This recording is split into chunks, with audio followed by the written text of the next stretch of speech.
On a beautiful warm day like today, the carp are often off the bottom, mid-water or near the surface. If because of bird life or other distractions, or just because you're rubbish at floater fishing, it's not an option, then give the Zig Rigs a go. Basically, this is a means of anchoring a floater fished on a long hook link just underneath the surface, and can be a killer method when the fish are browsing around under the surface, cruising and not interested on feeding on a bed of bait down on the bottom. It's really easy to tie up a good Zig Rig. All you need is the right components. A good quality copolymer line, in this case 10-pound Hydroflow from Gardner. This is a nice smooth line with a low reflective surface and a high knot strength. The next, you need a hook you can rely on. My personal choice is a size 12 mugger. It's a small hook, a light hook, but very sharp, and you find that once they've pricked the fish's mouth, they're very likely to stay where you want them, in the bottom lip, and that means that you're going to land the fish of your dreams. Right, let's have a look at how we want to tie up our end tackle. Let's tie a Zig Rig then. The first job is to tie a very small overhand loop in the end of what will be your hook link. This loop only wants to be under 1 centimetre in size, because you're only going to be using a small piece of Zig Rig foam to lure the fish into biting later on.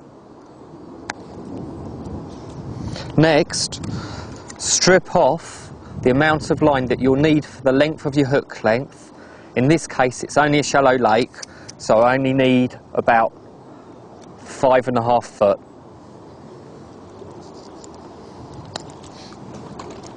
Now, we're simply going to attach the hook using a knotless knot.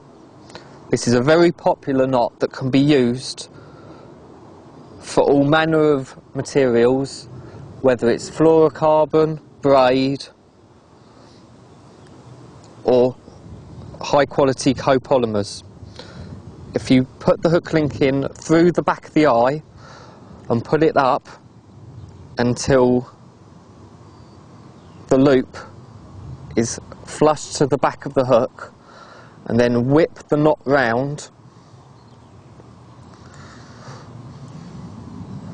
normally about 7 or 8 times is ample, and pass the end of the line back through the hook, going towards the point of the hook.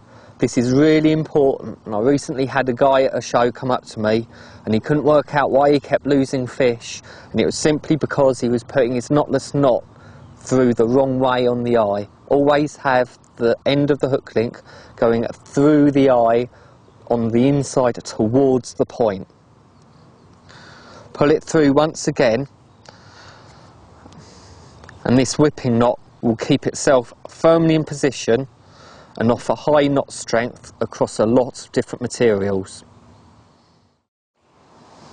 With normal rigs, a hair of this length would be far too small, but when you're using a suspended floater, you want the hook bait to be right on next to the hook, so that when the fish goes to mouth it, the hook is guaranteed to go into its mouth despite the limited movement of the hook link being held tight up from the lead by a highly buoyant piece of Zig foam.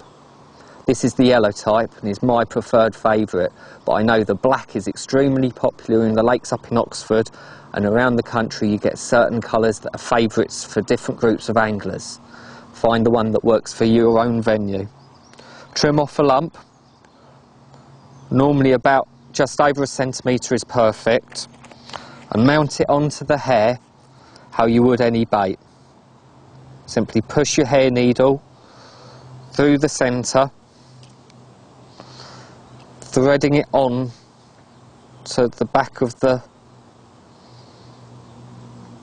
hair and stopping it with a small float stop.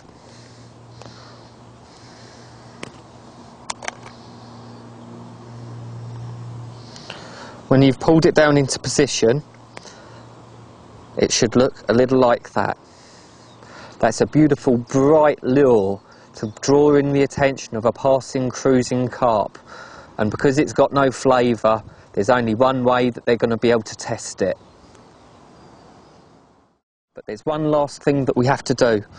By putting an anti-tangle sleeve on, it helps to kick the hook link away from the lead during the cast, and this will really reduce the tangles.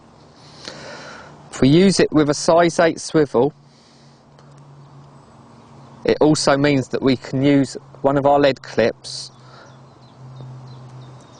which means that we have the flexibility to change lead size to suit the range that we're fishing to. Really, it's best to only use the lead necessary to reach the range the fish are at, because otherwise quite often you'll have a long hook link and a big lead bouncing around, and it can cause hook pulls.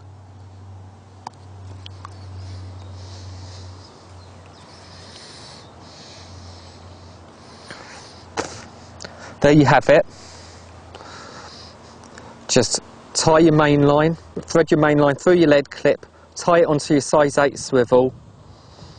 Make sure that the alignment on your zig foam is nice and tidy and that your hook link is straight, and cast it out into the pond and wait for the rod to hoop over and the fish to impale itself. Cracking.